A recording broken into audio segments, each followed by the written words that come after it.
The email from my top investor came on the same day. I noticed a strange text on my wife's phone. "We need to pull funding," he wrote, as another man asked my wife when they'd meet again. I built a $200 million real estate empire from nothing, gave Deanna the luxury life she craved. When things got tough, it took just 48 hours to discover what my marriage was really worth. What happened next changed everything. Some say revenge is a dish best served cold. I say it's best served legally binding. My name is Preston Lambert, and I'm 48 years old.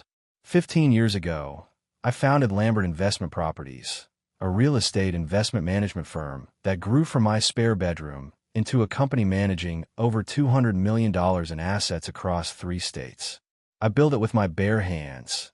No family connections, no inheritance, just pure grit and countless sleepless nights. When I met Deanna at a charity gala in Chicago, she was the most captivating woman in the room. At 44, she's still stunning, tall, blonde, with the kind of confidence that turns heads. Back then, she was working as an event coordinator, though she quickly left that behind after we got married. I didn't mind. I wanted to give her everything she deserved. "You work too hard," she'd tell me, massaging my shoulders as I reviewed property reports late into the night. "Let's go to Bora Bora next month. You can work remotely." And I booked the tickets because why not? I had properties in Phoenix, Denver, and Nashville generating steady returns. Our 5-bedroom house in Lincoln Park had a view of the lake. Deanna drove a new Mercedes, replaced every 2 years. Our closets were filled with designer labels. Life was good. My buddy Marcus warned me once over scotch. "Preston, buddy, she seems more interested in the empire than the emperor." I laughed it off. After all, Deanna had stood by me through the early days when we were still establishing our portfolio. She'd attended every nerve-wracking investor meeting, squeezing my hand under the table. "You don't know her like I do," I told him. "She's my rock." How wrong I was. The first signs of trouble came when interest rates started climbing last year. Not a big deal normally. I'd weathered rate hikes before. But then the commercial property market took a nosedive. Several high-profile office buildings sitting half-empty in downtown areas. Suddenly, investors were panicking, pulling funds, or demanding unrealistic returns. I remember sitting in my office, staring at spreadsheets showing a 22% drop in our fund's value in just 1 quarter. My phone wouldn't stop ringing with anxious clients. 3 major deals we'd been working on for months fell through in the same week. I didn't tell Deanna right away. She was planning our anniversary trip to the Amalfi Coast, and I didn't want to ruin it. I figured I'd find a solution. I always had before. But when the bank called about our latest property acquisition in Nashville, saying they were reconsidering the financing terms, I knew I couldn't keep it quiet any longer. Our cash reserves were dwindling, and I needed to make some tough decisions. That night, I poured us both a glass of wine in the kitchen. Deanna was scrolling through vacation villas on her iPad. "Honey," I said carefully, "we need to talk about our spending." She looked up, her smile fading slightly. "What do you mean?" "Business is hitting some rough patches. We need to cut back for a while." Her perfectly manicured nails tapped against the countertop. She didn't say anything for a long moment, just studied my face as if looking for a punchline. "How bad?" she finally asked. I wish I'd paid more attention to her expression in that moment. It wasn't concern for me. It was calculation. The morning after our conversation, Deanna was unusually quiet. She moved around our marble-countered kitchen with deliberate motions, avoiding eye contact as she prepared her green smoothie. I tried to explain the situation in more detail, how the climbing interest rates had spooked investors, how 3 major commercial properties in our Denver portfolio were sitting half-empty, and how we needed to weather this storm by cutting back temporarily. "I've dealt with downturns before," I assured her, reaching for her hand across the breakfast bar. "This is just cyclical. Real estate always bounces back." She pulled her hand away subtly. "So what exactly are you saying, Preston? We need to cancel our summer plans? Return a few shopping bags?" Her tone was light, but there was an edge to it. "It's more serious than that," I admitted. "We need to reduce our monthly expenses by at least half. No more spontaneous weekend getaways. The country club membership might have to go on hold, and maybe we should consider listing the lake house." That got her attention. She set down her glass with a sharp click against the countertop. "The lake house? Are you serious? We just finished the renovation. It's sitting empty most of the time anyway," I reasoned. and it would free up significant capital to reinvest in stabilizing our core properties. My parents are coming to stay there next month. I've already told all my friends about the new boat dock. How am I supposed to explain this? Her voice rose with each word. Just tell them the truth, I said. The market's taken a hit, and we're being financially responsible. Deanna let out a sharp laugh. Right. I'll just announce to everyone that my husband's business is failing. That'll go over well at the next fundraiser. It's not failing. It's adjusting. I corrected, feeling my frustration rise. This is temporary. She stormed out of the kitchen without another word. For the next week, our conversations were brief and tense. When I'd come home after long days of emergency meetings with investors and lenders, she'd already be in bed. Or worse, out with friends, returning late smelling of expensive wine and wearing a smile that disappeared the moment she saw me. Then came the silent treatment. Days of loaded sighs and clipped responses whenever I tried to discuss finances. I'd find browser tabs open to luxury resorts, as if to remind me of what I was denying her. One evening, after a particularly brutal day where I'd had to lay off 2 junior analysts, I found Deanna in our home office, scrolling through our joint bank account statements. Looking for something? I asked. Just trying to understand how bad things really are, she replied coldly. Since you're being so vague about everything. I wasn't being vague. I was trying to protect her from the worst of my stress. But as I watched her scrutinizing our finances, I realized she wasn't concerned about me or our future. She was assessing her lifestyle risk. If you have questions, you could just ask, I told her. She closed the laptop. Fine. Are we going to lose the house? No, of course not, I said, though in truth, I wasn't completely certain. But we need to be careful for the next 6 to 8 months. She nodded slowly, but something had changed in her eyes. There was a calculation happening, a reassessment. Later that night, I noticed her texting frantically, hiding the screen whenever I walked by. Who are you talking to? I finally asked. Just Kelly, she replied, referencing a friend from her yoga class. We're planning a girls' lunch tomorrow. I nodded, but something fell off. Over the next few days, she became increasingly secretive with her phone, taking calls in other rooms and keeping the device face down beside her. Little did I know, this was only the beginning of her deception. As weeks passed, the distance between Deanna and me grew into a chasm. Our home, once a sanctuary, became a battleground of cold shoulders and clipped responses. The tension followed me everywhere, making it even harder to focus on saving my business. One evening, after a particularly grueling meeting with our largest investor, I returned home earlier than expected. I heard Deanna's laugh coming from our bedroom. That genuine, uninhibited laugh I hadn't heard directed at me in months. My chest tightened as I quietly climbed the stairs. The bedroom door was ajar. Deanna was sitting on our bed, phone in hand, smiling at the screen. She hadn't noticed me yet. You're awful, she said to whoever was on the other end, her voice playful. He would absolutely lose his mind if he knew. I cleared my throat. She jumped, nearly dropping her phone. Preston, I didn't hear you come in, she said, hurriedly ending the call. Clearly, I replied, keeping my voice steady. Who was that? Oh, just Amanda. She named a friend I'd met once at a charity event. Girl talk. Sounded pretty intense for girl talk. Her expression hardened. Are you spying on me now? I walked into my own bedroom, Deanna. She rolled her eyes and brushed past me. I need a glass of wine. It's been a long day. For both of us, I said, following her downstairs. I had to let Miller go today. She barely acknowledged this. Miller, who had been with my company almost from the beginning. Instead, she poured a generous glass of our most expensive Cabernet. We should probably save that bottle, I suggested carefully. It's nearly $300. She stared at me for a long moment before deliberately taking a large sip. Remember when you wouldn't have thought twice about opening this? Things change, I replied simply. Later that night, while Deanna was in the shower, I did something I never thought I'd do. I checked her phone. The passcode had recently changed, but I knew her patterns. Her birthday backwards. It unlocked. What I found confirmed my worst suspicions. Dozens of text messages with someone saved simply as M. The conversations were flirtatious, filled with inside jokes and vague plans to meet. Nothing explicitly romantic or sexual, but the intimacy was undeniable. When Deanna emerged from the bathroom, I had already returned her phone exactly as I'd found it. I lay in bed that night, listening to her breathing beside me, feeling like a stranger was sleeping in my home. The next morning, Deanna announced she was meeting the girls for lunch.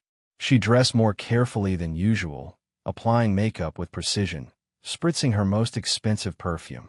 "Who all is going?" I asked casually. "Just the usual crowd," she replied vaguely, not meeting my eyes. As she gathered her purse to leave, her phone chimed. I caught a glimpse of the notification.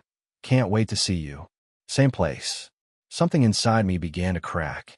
The tension in our house was thick enough to cut with a knife. I spent more time at the office, trying to put out fires on all fronts. Our Nashville development was on life support, and 2 major investors were threatening to pull out entirely. I was up to my eyeballs in problems that needed immediate attention. Meanwhile, Deanna was living her life as if nothing had changed, except for her increasing secrecy. One evening, I spotted her heading out dressed to kill in a new outfit I'd never seen before. "Where are you off to?" I asked, looking up from my laptop where I'd been running grim financial projections. "Book club," she replied, applying another layer of lipstick. "In 5-inch heels and that dress. Must be one hell of a book." Her eyes narrowed. "What's that supposed to mean?" "Cut the crap, Deanna." "Who's him?" Her face went pale, but she recovered quickly. "I don't know what you're talking about." "I saw your texts," I admitted. "So either come clean or walk out that door and don't bother coming back." For a moment, I thought she might choose the door. Instead, her shoulders sagged slightly. "His name is Michael.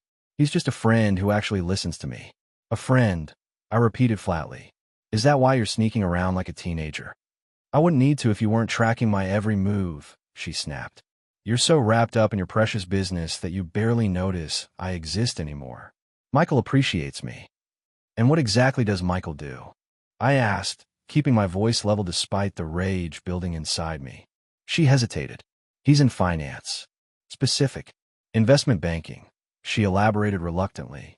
"And before you ask, yes, he's doing just fine. No budget cuts in his world." The pieces clicked into place. "So, while I'm busting my ass trying to save our future, you're what? Shopping for my replacement? Trading up for a model that isn't experiencing temporary financial difficulties?" "It's not like that," she protested, but her eyes told a different story. "Cancel your book club," I told her. "We're not done with this conversation." "Or what?" she challenged, hand on hip. "You'll cut my allowance again." I stood up, closing my laptop. "No, I'll start dividing assets." "Your choice, Deanna." For once, she seemed to recognize I wasn't bluffing. She pulled out her phone and sent a quick text. "Fine. Happy now?" "Ecstatic," I replied dryly. "Now we're going to lay all our cards on the table." "How long has this been going on?" Her answer confirmed what I'd suspected. Michael wasn't just a friend. They'd been meeting for lunch, coffee, and apparently more for weeks. Not physically intimate yet, or so she claimed, but emotionally, she'd already checked out of our marriage. As she spoke, something shifted inside me. The hurt was still there, but overshadowing it was something unexpected. Relief. Maybe this marriage wasn't worth saving after all. That night's conversation with Deanna lasted until the small hours. By the end, we were both emotionally drained, with nothing resolved except the acknowledgement that our marriage was on life support. "I need time to think," she finally said, eyes red-rimmed but dry. "This isn't just about Michael. Take all the time you need," I replied coolly. "Just don't think I'm going to sit around waiting for you to decide if I'm worth staying with." The next morning, I met with my attorney, Jack Holloway, an old college buddy who specialized in high-asset divorces. His corner office overlooked the Chicago skyline, a view I once enjoyed but now barely noticed as I explained my situation. "Please tell me you made her sign a prenup," Jack said, leaning back in his leather chair. I nodded. "Airtight. If she leaves me, especially for another man, she gets nothing. In fact, she'd owe me alimony." Jack let out a low whistle. "Smart move. Most guys in your position are too love-drunk to think that far ahead." "My old man didn't raise a fool," I replied, though I felt plenty foolish now. "What's my next play?" "Legally, you're in great shape. But practically, don't tip your hand. Let her keep thinking she holds cards." Jack tapped his Mont Blanc pen against his desk. "If she's having an affair, document everything. Dates, times, any expenses she's used joint funds for. I spent the next week gathering evidence while pretending nothing had changed. I hired a PI who confirmed what I already knew. Deanna was meeting Michael for long lunches at upscale restaurants, holding hands across the table, sharing intimate conversations.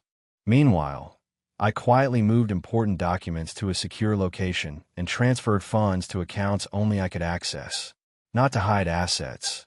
Everything would be disclosed in a divorce, but to prevent Deanna from emptying our accounts on a vindictive shopping spree. The real estate market was showing tentative signs of recovery, and I'd secured new investors who believed in my long-term strategy. The Nashville property was back on track, and our Denver portfolio had stabilized. For the first time in months, I could see light at the end of the tunnel, which made my next move easier. I confronted Deanna one evening as she returned from yet another appointment, her hair perfectly styled, wearing a dress that cost more than most people's monthly rent. "I know about the Ritz," I said calmly. "Room 718, registered under his name, but paid for with your credit card. Real classy." Her face blanched. "You had me followed? What the hell, Preston? Consider it due diligence. I'm done playing games." I handed her a folder. "These are the terms of our prenup, in case you've forgotten. You have two choices. End things with Michael and commit to counseling, or pack your bags and deal with the consequences." She flipped through the documents, her expression shifting from anger to disbelief. "This can't be legal," she whispered. "It's ironclad," I replied. "Your lawyer can confirm. You've got 24 hours to decide." I walked out, knowing the ball was in her court, but the game was rigged in my favor. 24 hours can feel like an eternity when your life hangs in the balance. I spent mine at the office, burying myself in work while Deanna decided our fate. The Chicago skyline transitioned from day to night through my window as I reviewed proposals and finalized a deal that would bring a much-needed cash injection to the company. My phone remained silent. No calls, no texts from Deanna. I told myself I didn't care which option she chose. I was prepared either way, but the knot in my stomach suggested otherwise. At 11:30 p.m., I finally headed home, half expecting to find the house empty. Instead, I walked into our living room to find Deanna perched on the edge of the sofa, surrounded by Louis Vuitton luggage. My heart sank, even as relief washed over me. She'd made her choice. "I guess we're done here," I said, setting down my briefcase. Deanna looked up, her eyes red but determined. "I'm not cut out for this, Preston. The uncertainty, the budget cuts, the scaled-back lifestyle. It's not what I signed up for." "You signed up for better or worse," I reminded her. "This is the worst part." She shook her head. "Michael can give me stability. His firm is thriving. He just made senior partner. And when his firm hits a rough patch, because it will, eventually, that's how business works. He's smarter with his money," she countered, the barb intended to wound. "He doesn't take the kinds of risks you do." I laughed without humor. "Well, he's taking a pretty big risk with you, isn't he?" That shut her up. We stared at each other across the room. Two people who once shared everything, now strangers preparing for battle. "My lawyer will contact you tomorrow," she finally said. "I don't believe your prenup will hold up in court." "Good luck with that," I replied. "Every judge in Illinois will see exactly what this is. You abandoning a marriage because your meal ticket temporarily lost some value." Her face hardened. "You don't know what you're talking about." "Don't I? Tell me, does Michael know about the prenup? Does he know you'll be coming to him empty-handed? That you'll actually owe me money?" The flicker of uncertainty in her eyes told me everything. Michael wasn't getting the full story, just another victim of Deanna's selective truth-telling. "You should probably clue him in before you show up on his doorstep," I said. "Might change how he feels about his new trophy." She stood abruptly. "I don't need to listen to this. My driver is waiting." "Your driver?" I raised an eyebrow. "Don't you mean my driver, in my car, paid for with my money?" She grabbed her designer handbag, leaving the luggage. "I'll send someone for my things." As she walked toward the door, I felt a strange sense of peace descend. "Goodbye, Deanna. I hope he's worth it." The door closed behind her with a soft click, leaving me alone in a house that suddenly felt larger and lighter than it had in months. 3 weeks after Deanna walked out, I was scheduled for a business trip to Denver to check on our recovering commercial properties. The timing couldn't have been better. The distance would give me perspective, and focusing on work had always been my therapy. The night before my flight, I methodically packed my suitcase while the TV murmured in the background. The house felt different now. Peaceful, if a bit empty. No more walking on eggshells. No more tense silences. Just me and my thoughts. My lawyer had already served Deanna with divorce papers. Her initial bluster about contesting the prenup quickly evaporated when her own attorney explained just how airtight it was. Now she was negotiating for scraps. A settlement that would give her enough to save face, but nowhere near the lifestyle she'd grown accustomed to. I'd heard through mutual friends that things with Michael weren't quite as rosy as Deanna had imagined. Apparently, the senior partner had neglected to mention his own financial obligations. 2 ex-wives, 3 kids in private colleges, and a mountain of debt accumulated trying to maintain appearances. Not my circus, not my monkeys. I zipped my suitcase closed with a sense of finality. The Denver trip proved even more successful than anticipated. Our anchor tenant had renewed their lease at favorable terms, and 2 new businesses were interested in our vacant spaces. I called the management team together for an impromptu celebration at a local steakhouse, feeling genuinely optimistic for the first time in months.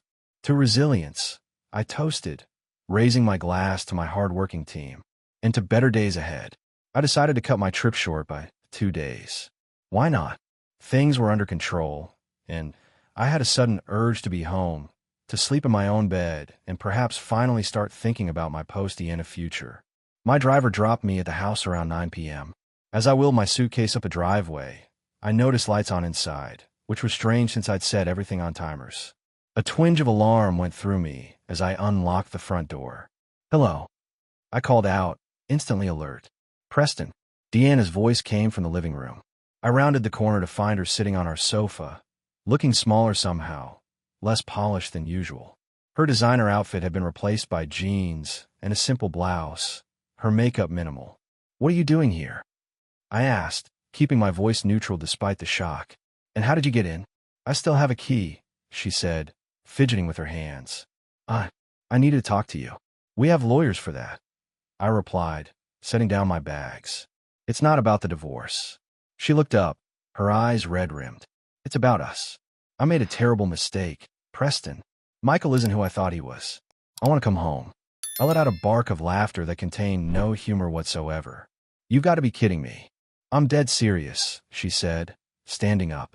"I'll do anything to fix this. Counseling, whatever you want."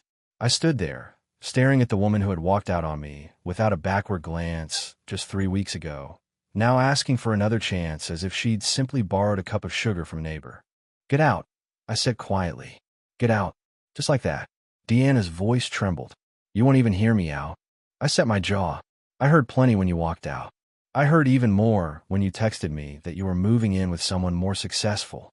The words still burned, even now. "I was wrong," she said, taking a step toward me. "Michael isn't what I thought. He's drowning in alimony payments and credit card debt. The fancy apartment, the luxury car, it's all smoke and mirrors. And that's why you're back? Because your upgrade turned out to be a downgrade." I shook my head in disgust. "Jesus, Deanna, listen to yourself." Her eyes welled with tears, real ones this time, not the calculated waterworks she'd deployed throughout our marriage to get her way. "It's not just that. I miss you. I miss our life together." "You mean you miss my wallet?" I corrected. "The lifestyle I provided." "That's not fair," she protested. "We built this life together." I laughed bitterly. "Did we?" "Because from where I'm standing, I built it while you spent it. And the moment things got tough, you bailed." She sank back onto the sofa, looking defeated. "I don't know what else to say. I made a horrible mistake. I got scared when things started falling apart." "Things weren't falling apart," I said quietly. "The business hit a rough patch. It happens. But our marriage? That fell apart because you showed me exactly who you are when the chips are down. People make mistakes, Preston. You've made your share. Not like this." I walked to the window, needing distance. "You know what the worst part is? I would have done anything for you. Worked myself to death to make sure you had everything you wanted. And at the first sign of trouble, you were gone." The silence stretched between us, heavy with 2 decades of shared history and broken trust. "My lawyer will be in touch tomorrow," I finally said. "I'll have your things packed and sent wherever you want." "Preston, please." I held up a hand, cutting her off.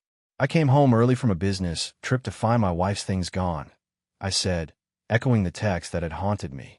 I'm moving in with someone more successful. You told me. I didn't respond then. I just called my lawyer. Her face crumpled as I threw her words back at her. And now, barely a month later, you want back in? No, that's not how this works. I'll do anything, she whispered. Counseling, a post-nup, whatever you want. I looked at her, really looked at her, and felt nothing but exhaustion. What I want is for you to leave. My life is actually better without you in it. As harsh as the words were, I realized as they left my mouth that they were true. The past few weeks have been peaceful. No walking on eggshells, no constant pressure to fund an insatiable lifestyle, no feeling that I was being measured against some imaginary yardstick of success. Is that really what you want? She asked, her voice small. It's what I need, I answered honestly. Goodbye, Deanna. Deanna left that night, but the drama was far from over. For the next week, my phone rang constantly with calls from her friends, even her mother, all pleading her case. I blocked each number methodically, like excising a cancer. My lawyer, Jack, called with an update 2 days later. Preston, good news. Deanna's attorney reached out. They want to settle. What changed?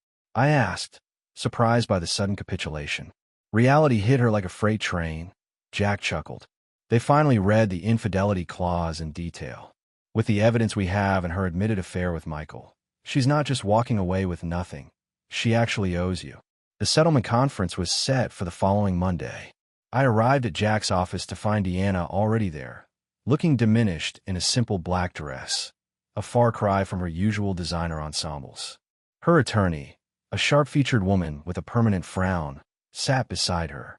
Before we begin, Jack said once everyone was seated, I want to ensure we all understand the terms of the prenuptial agreement. Mrs. Lambert forfeits all rights to marital assets due to her infidelity and abandonment of the marriage. Furthermore, she is liable for spousal support to Mr. Lambert for a period of 3 years at a rate of $5,000 monthly. Deanna's face went ashen. That's impossible. I don't have that kind of money. Which is precisely why we're open to negotiation, Jack replied smoothly. My client is willing to waive the spousal support in exchange for a clean, uncontested divorce and a complete non-disclosure agreement. Her attorney leaned in, whispering furiously. Deanna nodded numbly. We accept those terms, her lawyer finally said. Just like that, my marriage was effectively over. As we stood to leave, Deanna approached me, her voice low. I screwed up, Preston. I know that now. I studied her face. Once so beloved, now just a reminder of betrayal. Yes, you did.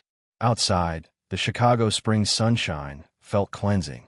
I walked 10 blocks back to my office, breathing deeply, feeling lighter with each step. Lambert Investment Properties was bouncing back stronger than ever. The market was recovering, our Denver properties were fully leased, and we'd broken ground on a new development in Austin. Sometimes losing what you thought you needed is the only way to gain what you truly deserve. 1 year after Deanna walked out of my life, I stood on the rooftop deck of our newest property development in Nashville, watching the sunset paint the skyline in gold and crimson. Lambert Investment Properties had not just recovered. We'd expanded beyond my wildest expectations. The temporary downturn had forced me to innovate, to take calculated risks that were now paying off handsomely.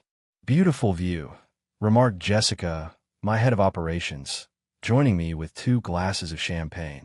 We should be proud. This project was dead in the water 18 months ago. I accepted the glass, clinking it against hers.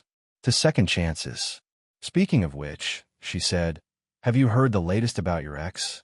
I shrugged. Not interested. Fair enough, she smiled. The past is the past. And it was. The divorce had been finalized 6 months ago, with Deanna accepting the settlement terms without further drama. I'd heard through the grapevine that things with Michael had fallen apart completely, leaving her scrambling to rebuild her life with the modest settlement I'd offered. My phone buzzed. Marcus, texting to confirm our golf game that weekend. My life had found a new rhythm, one built around genuine friendships, rewarding work, and personal growth rather than maintaining someone else's expensive tastes. Later that night, I returned to my downtown Chicago penthouse, smaller than the house Deanna and I had shared, but with better views and no bitter memories. On my desk sat the latest acquisition proposal, a mixed-use development in Seattle that would mark Lambert Investments' expansion to the West Coast. I poured myself a scotch and settled in to review the numbers, feeling content in a way I never had during my marriage.